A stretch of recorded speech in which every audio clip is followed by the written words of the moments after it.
हम शहर जा रहे हैं। उसकी चहकती आवाज़ सुनकर उसके माँ बाप चिंता से मुस्कुराए थे। हाँ, हम सच में शहर जा रहे हैं।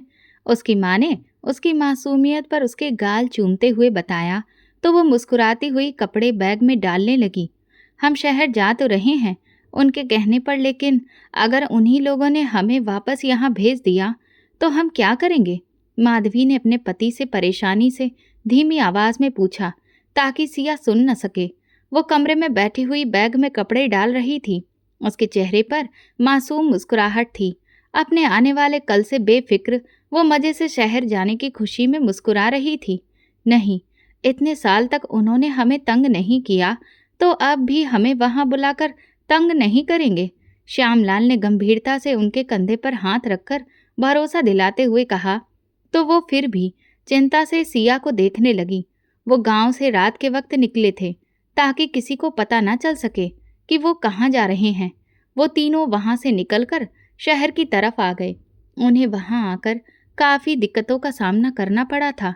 उन्हें शहर की जिंदगी का इतना ज्ञान नहीं था, लेकिन फिर भी उन लोगों ने वहां रहने का इंतज़ाम कर लिया था। सिया भी ज़्यादा पढ़ी लिखी नहीं थी, ना ही उसका बाप पढ़ा लिखा था कि अच्छी नौकरी हासिल कर सके। श्यामलाल ने एक दिन में किराए का मकान ढूंढ लिया और दूसरे दिन वो मजदूरी पर निकल गए। जब घर लौटे तो उनकी हालत खराब थी। सिया को उनकी हालत देखकर तरस आने लगा। बाबा, मैं भी नौकरी करूंगी। उसकी बात सुनकर श्यामलाल ने ना में सर हिलाया। नहीं बच्ची, तुम यहाँ नहीं। तुम्हें नहीं पता शहरी लोग कैसे होते हैं और यहाँ कैसे रहना होता है। उन्होंने नरमी से मना किया, लेकिन सिया ने जिद लगा ली कि वो नौकरी करके ही रहेगी। बाबा, मुझे नौकरी मिल जाएगी, आप चिंता मत करो। अब मैं बड़ी हो गई हूँ, मैं सब कुछ कर सकती हूँ। वो मुस्कुराकर बोली तो उसके बाबा हंस दिए। कितनी बड़ी हो गई हो, क्या हमें पाल लोगी? उसके अम्मा बाबा दोनों मुस्कुराकर पूछ रहे थे। बाबा, मैं पक्का अपना ख्याल रखूंगी और खुद को कोई नुकसान नहीं होने दूंगी। वो उनका हाथ थाम कर बोली तो उसके बाबा ने गहरी सांस ली। अब वो उन्हें बेबस कर चुकी थी। ठीक है, लेकिन मैं साथ चलूंगा। उनकी बात पर सिया ने अंगूठा दिखाया। वो मुस्कुराकर उसका सिर सीने से लगा गए कि उसके लिए ही ये सब करने पर मजबूर थे, वरना गांव की जिंदगी तो उन्हें हमेशा से अपनी लगती थी। वो आंखें खोले इतनी बड़ी बड़ी इमारतें देख रही थी। इसके चेहरे पर खासी हैरत थी। बाबा, इस कंपनी में चलें? उसने उंगली से इशारा करके कहा। बेटा, वो अमीरों का होटल है, हम जैसे गरीबों का वहाँ क्या काम? श्यामलाल की बात सुनकर सिया ने उदासी से उस इमारत को देखा। एक दिन मैं यहाँ जरूर जॉब करूंगी, उसने मुस्कुराकर कहा। उसने हार नहीं मानी थी। उसके बाबा ने उसके सिर पर हाथ रख दिया। फिर वो एक कंपनी में आ गए जहाँ पैकिंग का काम करना था। सिया ने जल्दी काम समझ लिया। वो रोज सुबह जाती और शाम को आ जाती थी। उसे गाड़ी लेने और छोड़ने आती थी। वो अपनी जिंदगी से खुश थी। उसके बाबा भी रोज मजदूरी कर रहे थे। उनके घर का किराया और बाकी खर्चे वो दोनों मिलकर पूरे कर लेते थे। सिया बहुत दुबली पतली और मासूम सी लड़की थी।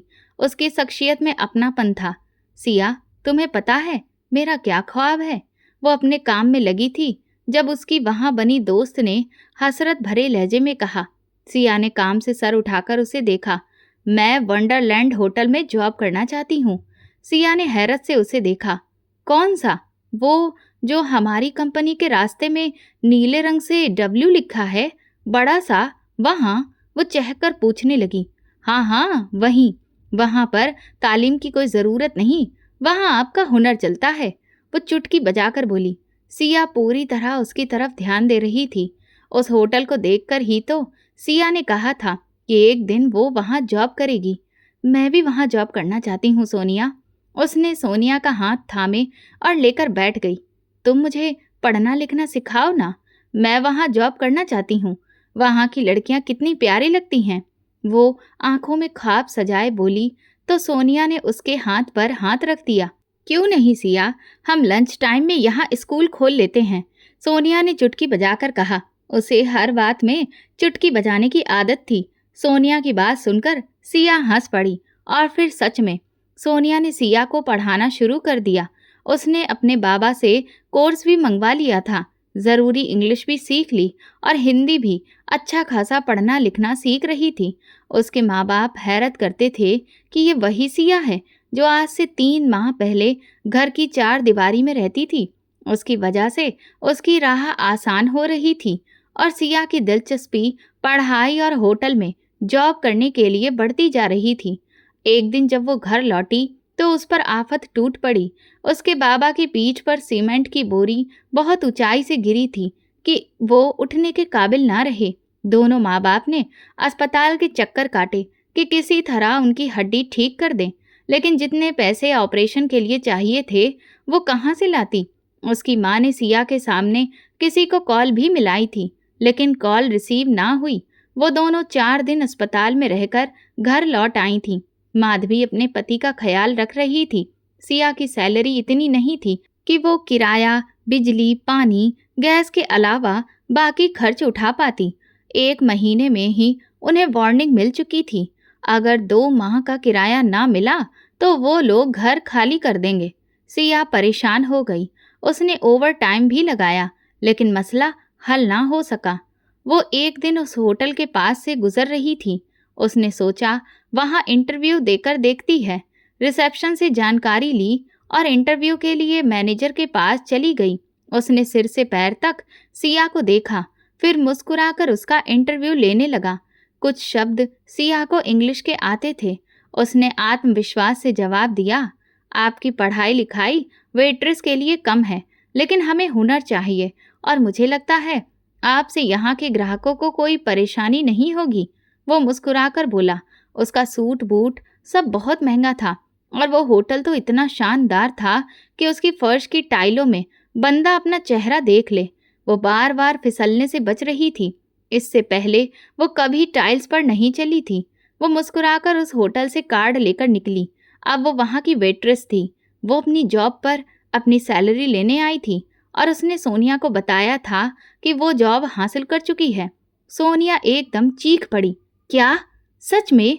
वो मुस्कुरा दी और उसे भी इंटरव्यू देने को कहा ताकि वो दोनों भी वहाँ साथ रहें। वहाँ बहुत सारे फ्लोर थे। हर फ्लोर के वेटर और वेट्रेस अलग अलग थे और सबके ड्रेसेस होटल के हिसाब से तय थे। वो 5वें फ्लोर की वेट्रेस थी। सबसे ज़्यादा वैल्यू वाला फ्लोर पहला था, जहाँ बड़ी बड़ी पार्टीज होती थीं। सोनिया ने जब इंटरव्यू दिया तो उसे 3रे फ्लोर पर जॉब मिली।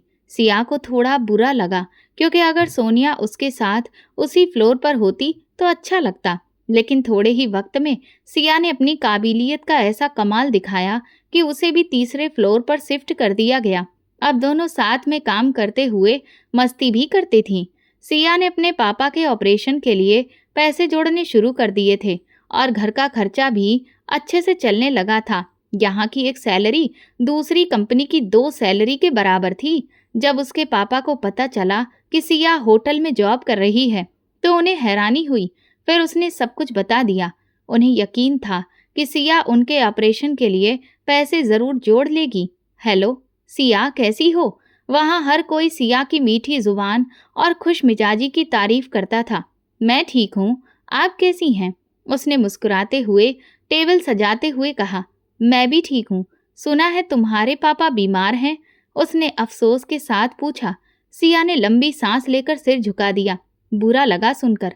अगर तुम चाहो तो हम तुम्हारी अर्जी बॉस तक पहुंचा सकते हैं कि तुम्हारे पापा का ऑपरेशन करवाना है और पैसों की ज़रूरत है। हमारे बॉस बहुत अच्छे इंसान हैं, मदद भी करते हैं और कभी जताते नहीं। यहाँ लगभग हर किसी के साथ कोई ना कोई परेशानी रही है और आर्यन अरोरा ने सबको उस परेशानी से निकाला है। तुम भी ट्राई कर सकती हो। वो सीनियर वेट्रेस थी, लेकिन सिया ने तुरंत सिर हिला दिया। मेरे हाथ पैर जब तक ठीक हैं, मैं किसी से मदद नहीं लूँगी। आप टेंशन मत लीजिए, मैं खुद पैसे जमा कर लूँगी। उसे किसी की मदद लेने में कोई दिलचस्पी नहीं थी। उसके पापा हमेशा कहते थे, चाहे कितनी भी मजबूरी क्यों ना हो, किसी के सामने हाथ मत फैलाना, वरना लोग मजबूरी का फ़ायदा उठाते हैं। अगर उनके पापा को पता चल जाता कि उन्हें से बॉस से मदद मांगी है तो वो दुखी हो जाते। सिया सब कुछ अपने दम पर करना चाहती थी। वो लड़की सर झटक कर चली गई। सोनिया ने इशारे से उसे एक जगह खड़े देखा तो पूछा, क्या हुआ इसे? सिया ने मुस्कुराकर सिर हिला दिया। सर, आप अचानक आ गए। सब ठीक तो है? सुबह सुबह बिना बताए होटल के अंदर आर्यन अरोरा आ गए थे। हाँ, मुझे पता है तुम लोग अच्छा काम कर रहे हो, लेकिन कभी कभी मालिक को खुद आना भी जरूरी होता है। उनके चेहरे पर हमेशा एक गंभीर गंभीरता रहती थी। आप गुस्से में हैं सर? होटल के मैनेजर ने डरते हुए पूछा। नहीं, तुम लोगों पर नहीं हूँ, खुद से हूँ। खैर, अभी मुझे ज़रूरी काम से निकलना है। होटल की बर्थडे का अच्छे से इंतज़ाम करना, बड़े बड़े लोग आएंगे। आर्यन अरोरा ये बात 5वीं बार दोहरा चुके थे। हर साल वो अपने होटल का बर्थडे धूमधाम से मनाते थे। मेहमानों के लिए महंगे गिफ्ट्स आते थे, हर किसी के लिए यूनिक ड्रेसेस सिलवाए जाते थे। इस बार भी तैयारियां जोर शोर से हो रही थीं। सिया जूस का गिलास लेकर लिफ्ट से जाने के बजाय सीढ़ियों से जा रही थी। एक कस्टमर ने जूस मंगवाया था और वहां कोई और नहीं था, इसीलिए वो तेजी से आगे बढ़ रही थी। लेकिन जैसे ही उसने आखिरी सीढ़ी पर कदम रखा, अचानक वो आर्यन अरोरा से टकरा गई। शीशे का ग्लास ट्रे से फिसल गया और नीचे सीढ़ियों पर जाकर गिरा। आर्यन अरोरा के चेहरे पर सख्ती छा गई। What the hell! वो गुस्से में चीख पड़े। उनकी सफेद शर्ट जूस से खराब हो चुकी थी। सिया ने तुरंत मुंह पर हाथ रखा और घबराई हुई बोली, सॉरी सॉरी, प्लीज मेरे मैनेजर को मत बताइएगा, मैं आपके कपड़े साफ कर दूंगी। वो रोने वाली शक्ल में उनके चेहरे की बजाय शर्ट देख रही थी, जिस पर ऑरेंज जूस का दाग फैल चुका था। आर्यन ने उसके नाम की प्लेट देखी और चौंक गए। सिया। उनके होंठ हौले से हिले, लेकिन इससे पहले कि वो कुछ और कहते, किसी ने पीछे से सिया को आवाज दी। आप प्लीज मैनेजर से मेरी शिकायत मत कीजिएगा। वो कहते हुए तुरंत पलट गई। उसने आर्यन का चेहरा ढंग से देखा भी नहीं। जल्दी में सीधा उस कस्टमर के पास पहुंच गई जो जूस लेट होने पर गुस्सा करने वाला था। सर, ये किसने किया? मैनेजर पीछे से आया और आर्यन से पूछने लगा। आर्यन का चेहरा और सख्त हो गया। सिया कब से यहाँ पर जॉब कर रही है? उन्होंने मैनेजर को इग्नोर करते हुए पूछा। अभी 2 महीने हुए हैं सर। क्या सिया से कोई गलती हुई है? मैनेजर ने सख्ती से सिया को देखा।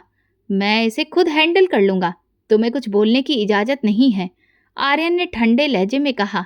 शाम को छुट्टी से पहले मैनेजर ने सब स्टाफ को जमा किया और बिना नाम लिए अच्छी खासी डांट पिलाई। सिया कहना चाहती थी कि ये उसकी गलती थी, लेकिन मैनेजर गुस्से में था।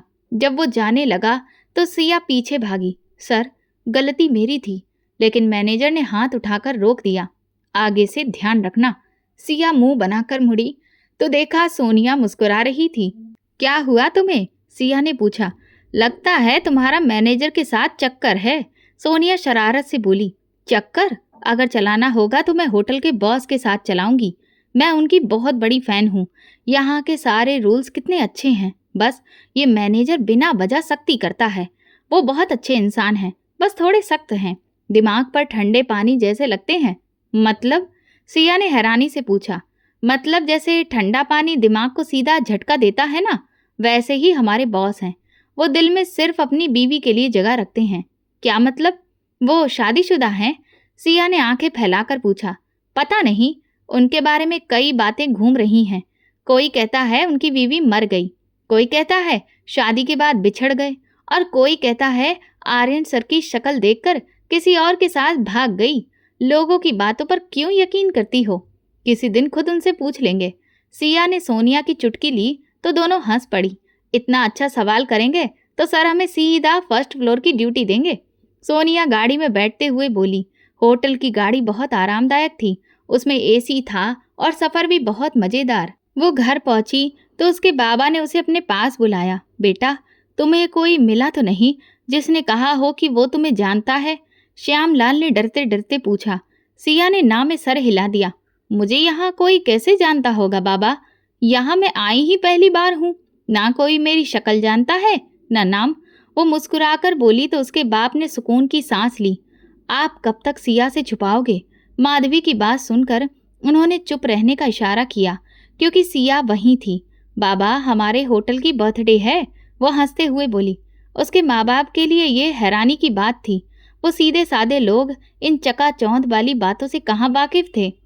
हाँ ना, जब मैंने सुना तो मैं इतनी हंसी कि हम अपनी सालगिरह तो मनाते नहीं और वहां हमारे बॉस होटल की मना रहे हैं। वो अपना बैग खाली करते हुए बोली। वो होटल की पार्टी में पहनने वाला नया ड्रेस रख रही थी। उसे वहां जाकर अपने लॉकर में रखना था। फिटिंग चेक करने के लिए दिया गया था। तू बैठ, मैं तेरे लिए खाना लाती हूँ, उसकी माँ ने उठते ही कहा तो वो सर हिलाने लगी। उसके बाबा उसे ही देख रहे थे। अचानक सारी जिम्मेदारी उसके कंधों पर आ गई थी। उसने कमरे में आकर अपना बॉक्स देखा जहां वो पैसे जमा कर रही थी। अभी काफी रकम रहती है। उसने बॉक्स वापस अलमारी में रखते हुए कहा, इस ऑपरेशन में जितने पैसे चाहिए थे वो सिया हर महीने की सैलरी से जमा कर रही थी।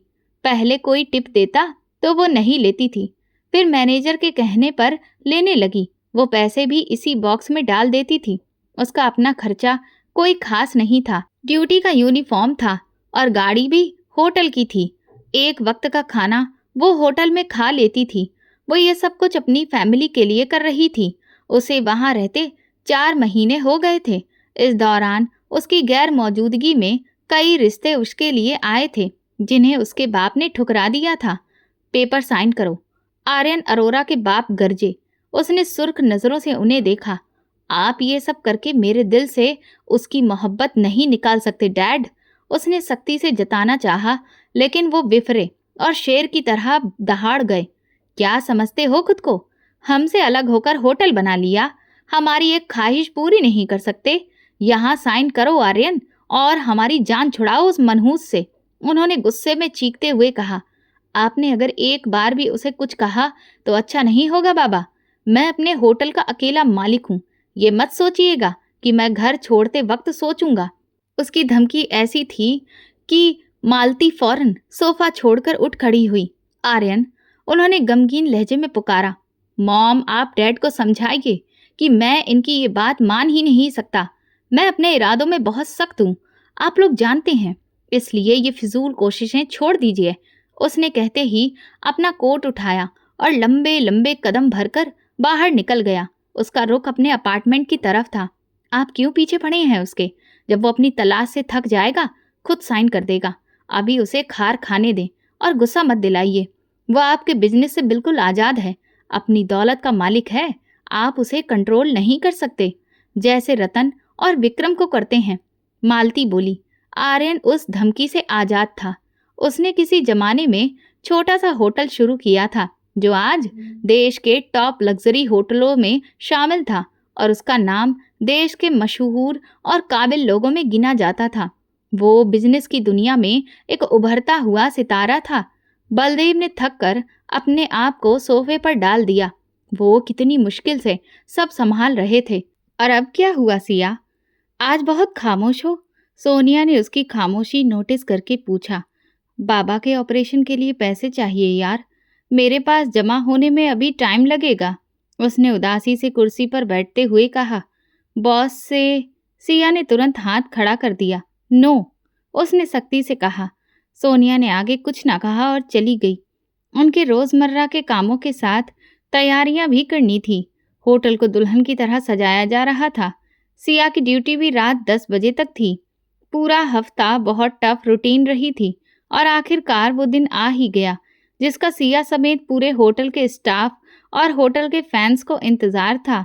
नीले और सफ़ेद रंग के गुब्बारे होटल में चारों तरफ सजाए गए थे। ड्रेस की थीम भी ब्लू थी। सब स्टाफ के लड़के लड़कियां ब्लू यूनिफॉर्म में मेहमानों को सर्व करने में लगे थे। सिया के चेहरे पर मुस्कुराहट थी और बाकी सब भी खुशी से ठहाके लगा रहे थे। तभी आर्यन अरोरा की धमाकेदार एंट्री हुई। वो ब्लू कोट पैंट में बला का हैंडसम लग रहा था। उसकी शख्सियत का रोब उसके उठते कदमों से झलक रहा था। वो माइक पर आया और उसने सेलिब्रेशन का ऐलान किया। सब मेहमानों ने चीयर्स कहकर कोल्ड ड्रिंक उठा ली। आर्यन मुस्कुराकर अपने मेहमानों से बात कर रहा था। उसकी नज़रें न जाने क्यों आज स्टाफ पर ज़्यादा टिकी थीं। सर, उन्हें देख रहे हैं? लगता है कुछ गड़बड़ है, सोनिया ने सबको फुसफुसाकर कहा। लेकिन उसकी नज़रें जिस तरफ थी वो उस तरफ नहीं थी। वो तो मेहमानों को मुस्कुरा मुस्कुरा कर सर्विंग करने में बिजी थी। उसके अंदर अब इतना कॉन्फिडेंस आ चुका था, आर्यन जानता भी नहीं था। स्टाफ के कुछ लड़के उसके पास आए और सेल्फी की रिक्वेस्ट की। उसने हाँ कहकर कैमरे में देखा। स्टाफ के जाने के बाद सिया उसके सामने आई और मुस्कुराकर बोली, सर, क्या मुझे आपसे ऑटोग्राफ मिल सकता है? उसने उम्मीद से पूछा। उसके कुछ कहने से पहले ही वो बोली, प्लीज सर, मना मत कीजिएगा। वो उसे ध्यान से देख रहा था। तभी आर्यन अरोरा के होठों पर मुस्कान आ गई। जरूर मिस अरोरा, उसने सिया की आंखों में देखते हुए कहा तो वो ताली मारकर हंस पड़ी। अरे नहीं सर, मेरी शादी नहीं हुई अभी तक, वो हंसते हुए बोली और पेन उसकी तरफ बढ़ा दिया। आर्यन उसे देखता रहा। उसके चेहरे पर अचानक सख्ती सी आ गई। मैनेजर तुरंत आगे आया। सर, आपको गेस्ट बुला रहे हैं। सिया ने पेन और नोटपैड पीछे कर लिया। आर्यन ने मैनेजर की बात अनसुनी की और उसके हाथ से पेन और नोटपैड थाम लिया। कुछ देर बाद उसने दोनों चीजें उसे वापस दी तो वो उछल पड़ी। थैंक यू, मैं अपने बाबा को दिखाऊंगी। उसके चेहरे पर गहरी मुस्कान थी। आर्यन को उस दिन का जूस वाला मंजर याद आया जब वो इतनी डरी हुई थी कि चेहरा भी देखे बिना चली गई थी। उसने मैनेजर को घूरा। मैं विजिट पर जब भी आता हूँ तुम मेरे सर पर क्यों चढ़ जाते हो? ये मेरा होटल है, उसने सख्ती से टोका। मैनेजर मुंह बनाकर चला गया क्योंकि उसे अपनी नौकरी प्यारी थी। इस होटल की ज्यादातर भाग दौड़ उसके हाथ में ही थी। 10 बजे के करीब होटल मेहमानों से खाली होने लगा। अब स्टाफ को होटल साफ करना था। सब अपने अपने काम में लगे थे। तभी मैनेजर सिया पर गुस्से से चिल्लाया, मिस सिया, रूम नंबर 5 में कॉफ़ी लेकर आइए। मैनेजर के ऑर्डर पर उसने सिर हिलाया और कॉफ़ी मशीन की तरफ बढ़ गई। कुछ देर बाद वो लिफ्ट से उसी रूम की ओर जा रही थी। चलते चलते उसने कलाई की घड़ी देखी और सोचा, कॉल करके माँ को बता दूं कि आज घर देर से आऊँगी। उसने मोबाइल निकाला और कॉल मिलाई। माँ, आज मुझे देर हो जाएगी, आप लोग मेरा इंतज़ार मत करना, खाना खाकर सो जाना, मेरे पास घर की चाबी है। वो उनकी समझाइश सुनती रही, फिर मुस्कुराकर बाय कहा। उसने दरवाजे पर नॉक किया। अंदर से हाँ की आवाज़ आई तो वो रूम में चली गई। उसे ज़रा भी अंदाज़ा नहीं था कि किस्मत उसके लिए बड़ा फैसला करने वाली है। अंदर आर्यन अरोरा सोफे पर पांव झुलाते हुए बैठा था। सिया ने कॉफ़ी टेबल पर रखी और दोनों हाथ पीछे बांधकर खड़ी हो गई। आर्यन ने सिर उठाकर उसे देखा। सिया की सांस थम गई। उसे मालूम ही नहीं था कि किसे कॉफ़ी देने भेजा गया है। उसने मुस्कुराकर जाने की इजाज़त मांगी, लेकिन तभी आर्यन धीरे धीरे उसके करीब आने लगा। आंखों में गुस्सा और दर्द था। बोला, मुझसे छुपाने के लिए और क्या क्या करेंगे तुम्हारे मेरे माँ बाप? सिया हैरत से आंखें बड़ी बड़ी करते उसे देखती रह गई। सर, मैंने क्या किया है? वो घबराकर बोली। आर्यन ने पहली बार उसके चेहरे को गौर से देखा। सिया उसकी बीवी होते हुए भी उसे नहीं जानती थी। उसे मालूम था कि बचपन में की गई वो शादी सिया से छुपाई गई है। गांव से शहर लाना भी इसी से बचाने के लिए किया गया था। लेकिन जब दोनों का रिश्ता बंध चुका है तो भागने से क्या फ़र्क पड़ता है? उनका रिश्ता इतना कमज़ोर तो नहीं कि टूट जाए। किस्मत चाहती तो दुनिया के किसी भी कोने में दोनों को मिला देती। आर्यन ने गहरी सांस लेकर कहा, तुम्हें कभी किसी ने बताया है कि तुम किसकी पत्नी हो? उसकी आंखों में आंखें डालकर वो बोला, आज घर जाकर अपने माँ बाप से पूछना और कहना कि आर्यन अरोरा ने कहा है। अब सच्चाई छुपाना मुमकिन नहीं। इतना कहकर आर्यन कमरे से निकल गया, लेकिन उसके जाते जाते सिया की दुनिया ही हिल गई। वो दीवार से टिककर खड़ी रह गई। सोचती रही ये सपना था या सच। कांपते कदमों से बाहर निकली तो मैनेजर उसके पास आकर बोला, आपको घर छोड़ने का ऑर्डर है, प्लीज़ गाड़ी में बैठ जाइए। उसकी हालत खराब थी क्योंकि आर्यन ने साफ साफ कहा था कि सिया मेरी बीबी है। अगर आगे से उससे बदतमीजी की या फिर कुछ गलत किया तो नौकरी से निकाल दूंगा। सिया गाड़ी में बैठ गई। उसका सिर चकरा रहा था। समझ ही नहीं पा रही थी कि उसके साथ क्या हो रहा है। वो घर पहुंची, चाबी से लॉक खोला और अंदर चली गई। माँ बाप उसका इंतज़ार कर रहे थे। उन्होंने खाना खा लिया था, लेकिन बिना उसे देखे सोने की आदत नहीं थी।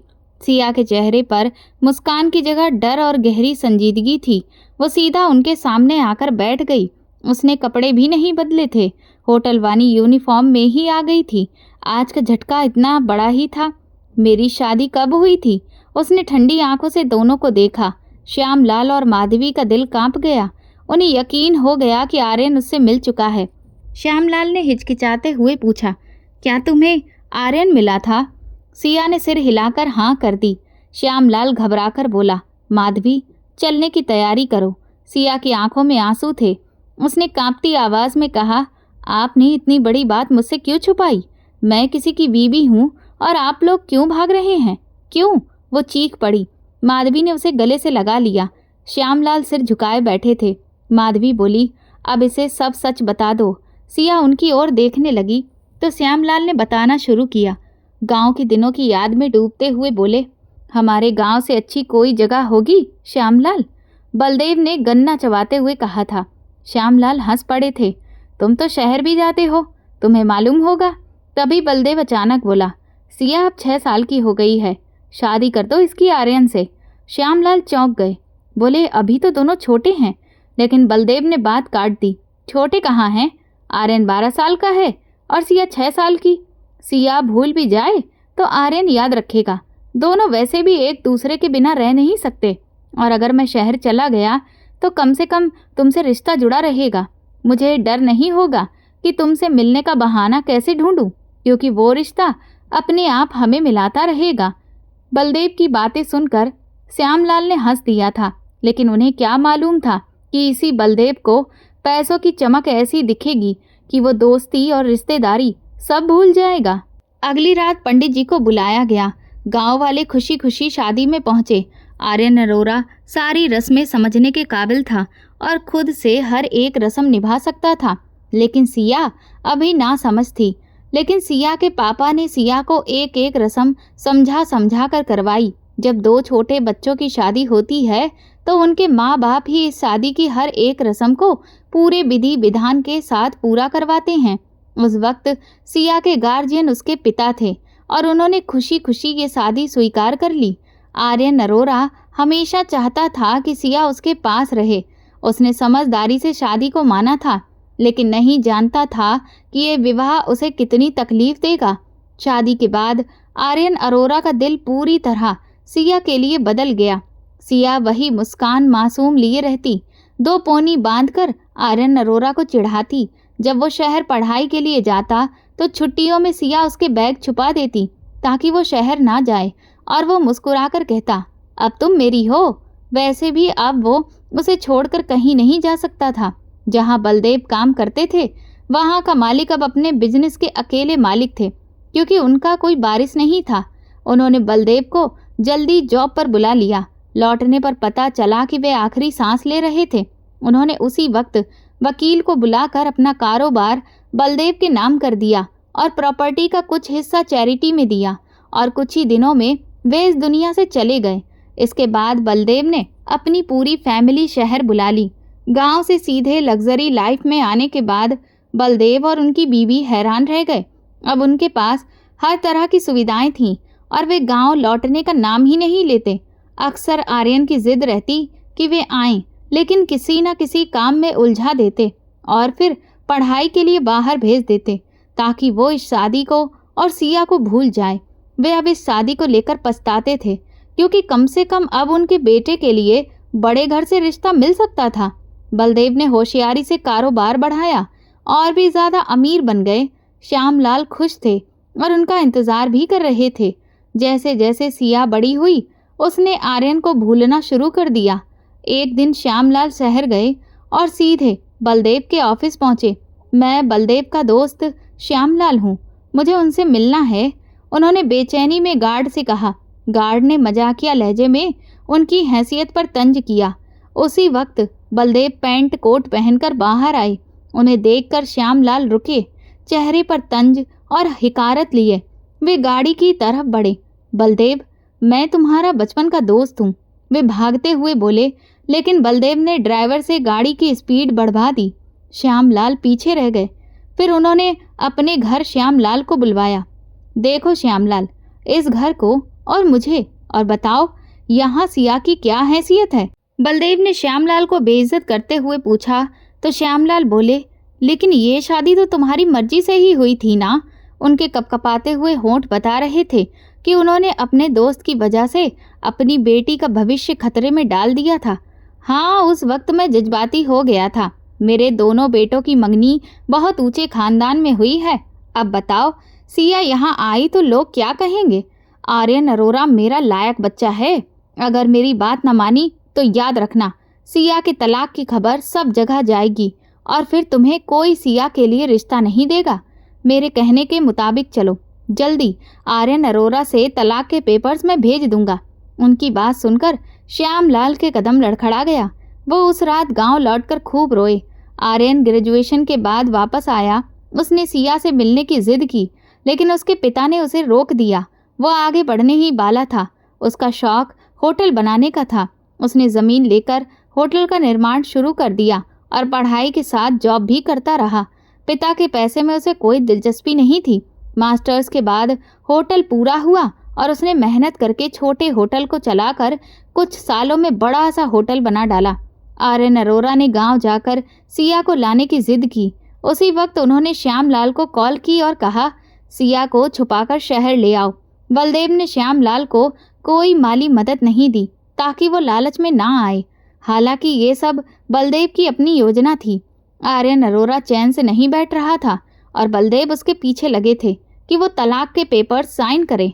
उन्होंने आर्यन से झूठ भी बोला कि सिया की कहीं और शादी हो गई, लेकिन आर्यन मानने से इनकार कर रहा था कि सिया से शादी की वैल्यू समझें। वो लोग ऐसा नहीं करेंगे। जब वो गांव गया तो पता चला कि वे लोग कहीं और चले गए हैं। उसे पता था उसके पिता उनके पीछे थे। अब उसके माँ बाप सिया को स्वीकार करने से इनकार कर चुके थे। उनके मुताबिक सिया पढ़ी लिखी नहीं थी और उसकी माली हैसियत आर्यन अरोरा से मेल नहीं खाती थी, जबकि आर्यन अरोरा 10 साल की उम्र से उसकी मोहब्बत में था। उसके लिए सिया को छोड़ना खुद को छोड़ देने जैसा था। आर्यन अरोरा सिया को ढूंढ ढूंढ कर पागल हो रहा था और सिया उसी होटल में वेट्रेस थी। जब उस पर जूस गिरा और नाम पढ़ा गया तो पता चला कि श्यामलाल का ऑपरेशन होने वाला है और सिया वहाँ ज़्यादा सैलरी के लिए जॉब कर रही थी। वो जानता था कि सिया को उसके पिता ने नहीं बताया कि वो किसकी है, लेकिन वो किसी वादे और धमकी से आज़ाद थी। उसने सिया को दिखा दिया और समझा दिया। सिया अपने पिता से सारी दास्तान सुनकर खामोश थी। वो होटल के मालिक की बीवी थी।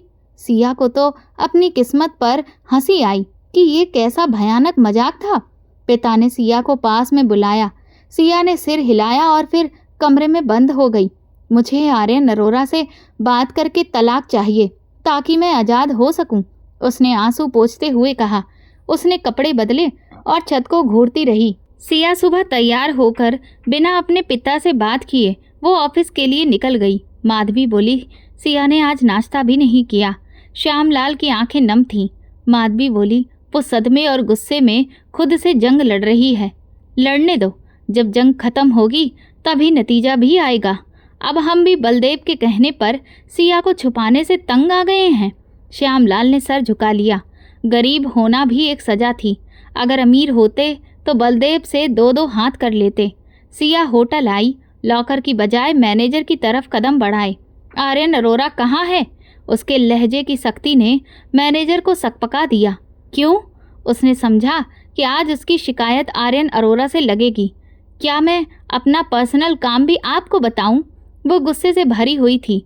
ऊपर से मैनेजर के फिजूल सवाल सिया को और ज़्यादा गुस्सा दिला रहे थे।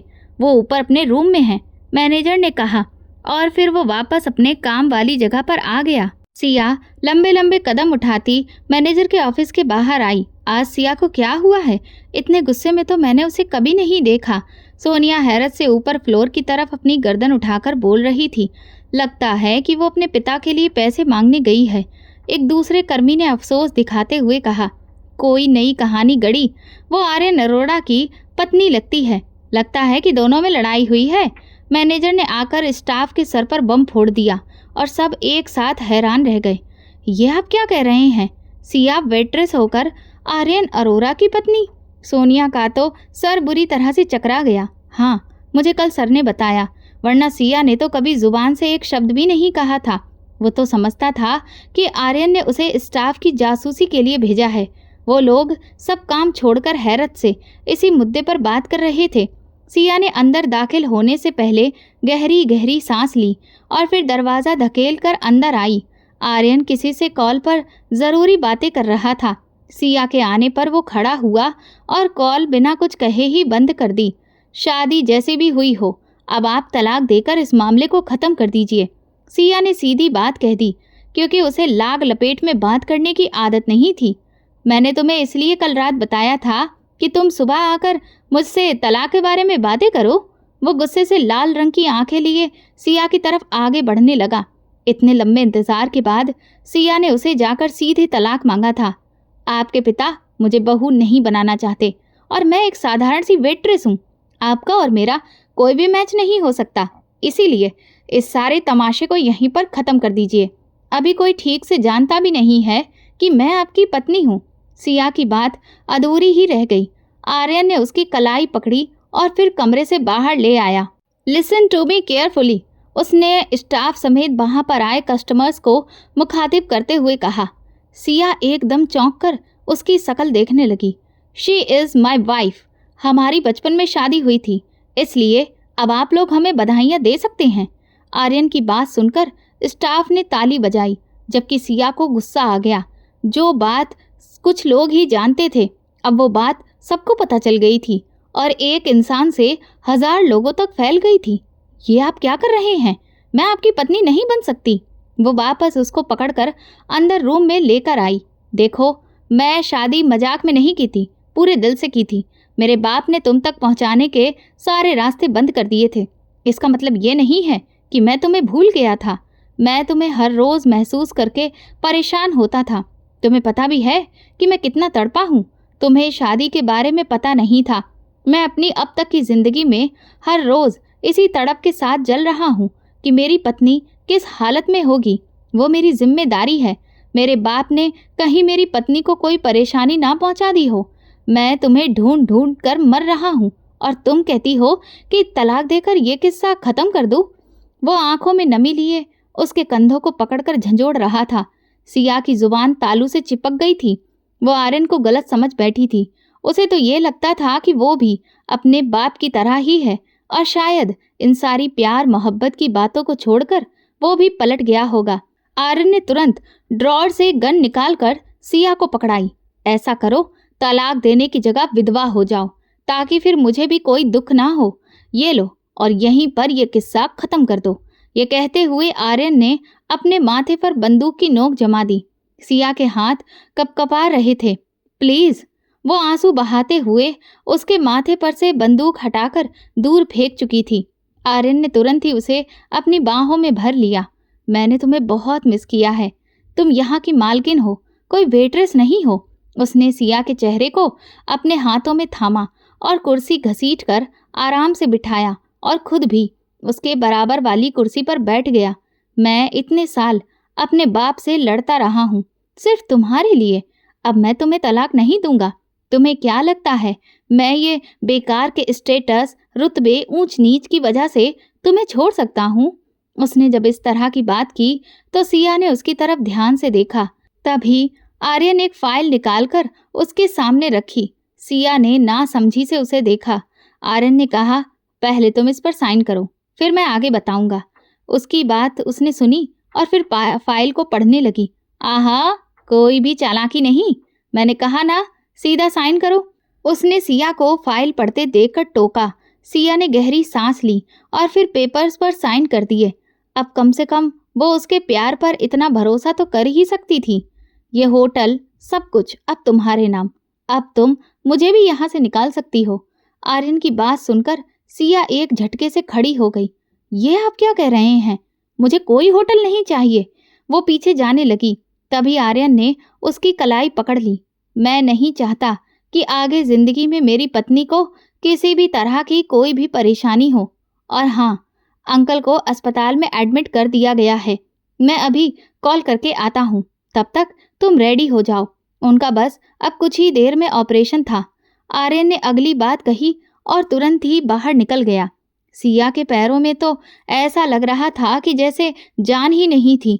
जिंदगी अचानक उस पर बहुत मेहरबान हो गई थी, या फिर ऐसा था कि उसे कुछ छीनने वाली थी। आर्यन वापस आया तो ऐसे ही खड़े होकर सिया को हाथ पकड़कर बाहर ले जाने लगा। सबने सिया और आर्यन को देखा था। वो गाड़ी में बिठाकर सीट बेल्ट सिया को पहनाने लगा।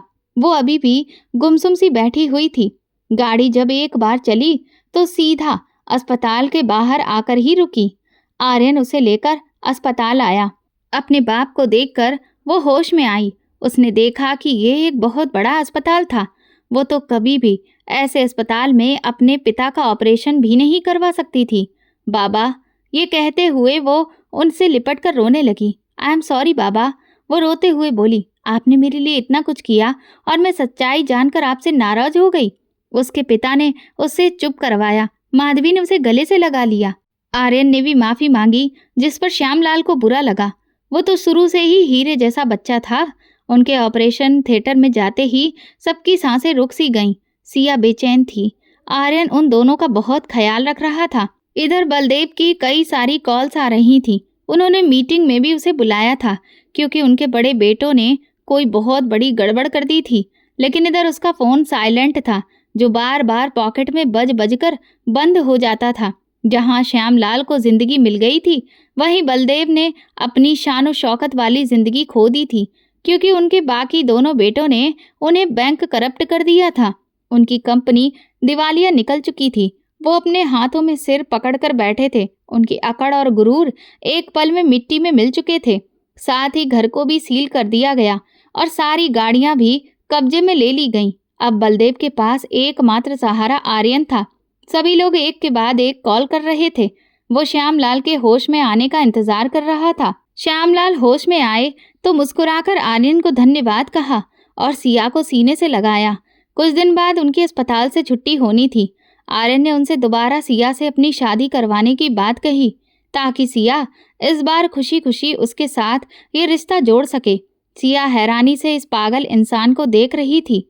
श्यामलाल के डिस्चार्ज होते ही आर्यन ने अपने घर की खबर ली तो उसे गहरा झटका लगा और गहरी सांस लेते हुए कहा, ये सब घमंड का नतीजा है। और फिर अपना सिर हिलाया।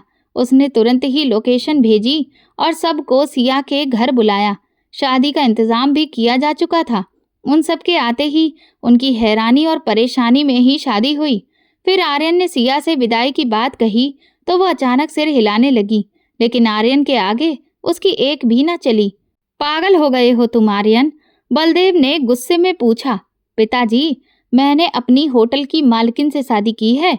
अगर मैं ऐसा नहीं करता ना तो ये मुझे धक्के देकर बाहर कर देती। उसने बड़े ही एहसान जताते हुए अंदाज में बताया तो उन्हें गुस्सा आ गया। बलदेव और उनकी पत्नी ने पूछा, क्या वो हमें तुम्हारे साथ रहने देगी? उन्होंने फिर सिया से पूछा, क्या तुम अपनी जगह पर इन्हें रहने दोगी? सिया ने यह सुनते ही हैरानी के साथ कहा, यह आपका परिवार है, आप खुद जानिए। उसने अपना पल्ला झाड़ लिया। आर्यन कहने लगा, लेकिन मैं तो तुम्हारा हूं ना। अगर तुमने मना कर दिया तो फिर मैं इन्हें अपने साथ नहीं रखूंगा। मेरी पहली जिम्मेदारी है कि तुम ये घर छोड़कर अपने माँ बाप छोड़कर आओ, और अगर मैं तुम्हें कंफर्टेबल घर नहीं दे सकूं तो फिर ये बहुत ही गलत होगा। उसने अपने पति होने का पहला हक बड़े ही गर्व से अदा किया। उसके माँ बाप, भाई, उनकी पत्नियां हैरत से उसे देखते रह गए। रख लीजिए आप इन्हें भी, सिया ने जवाब दिया तो आर्यन मुस्कुराने लगा। ऐसा करिए, आप सब लोग डिफेंस वाले फ्लैट में चले जाइए और मैं सिया को लेकर बंगले में रहूंगा। मैं बिल्कुल नहीं चाहता कि आप लोग अपनी गलतियों को एक्सेप्ट किए बिना मेरी पत्नी के पास रहें, क्योंकि आपकी आंखों में अभी भी कोई शर्मिंदगी नहीं है। आर्यन ने इनकार में सिर हिलाया और फिर सिया को लेकर उसके कमरे में आ गया ताकि उसकी पैकिंग करवा सके। आपसे एक बात कहनी है, सिया ने मुस्कुराकर कहा और उसकी तरफ देखने लगी, जो बिना एसी के पसीने पोंछकर मुस्कुरा रहा था और उसके साथ बातें कर रहा था। उसने नजरें उठाकर पूछा, आप परफेक्ट हस्बैंड हैं। सिया ने मुस्कुराकर कहा। आर्यन हंसकर उसे पास बिठाकर उसका चेहरा देखने लगा कि वो उसे अपने पास देखने का कब से इंतजार कर रहा था। इसके बाद वो सिया को बंगले में लेकर पहुंचा, जहां पर उसका बहुत ही शानदार स्वागत हुआ। अगले ही दिन उनकी शादी के जश्न में एक शानदार पार्टी दी गई जिसमें शहर के सभी बड़े बड़े अमीर लोग शामिल थे। उस दिन सिया इतनी खूबसूरत लग रही थी कि हर कोई उसे देखता ही रह गया। सिया के माँ बाप तो खुशी से फूले ही नहीं समा रहे थे कि आज उनकी बेटी किसी राजकुमारी से कम नहीं है। और इस तरह से इस कहानी का हैप्पी एंडिंग हुआ। तो दोस्तों, अगर आपको हमारी ये कहानी पसंद आई हो तो कमेंट करके ज़रूर बताइएगा। वीडियो को लाइक करें और ज़्यादा से ज़्यादा शेयर करें। अगर आप चैनल पर नए हैं तो सब्सक्राइब जरूर करें और नोटिफिकेशन बेल दबाएं ताकि अगली अपडेट सबसे पहले आपको मिले। धन्यवाद।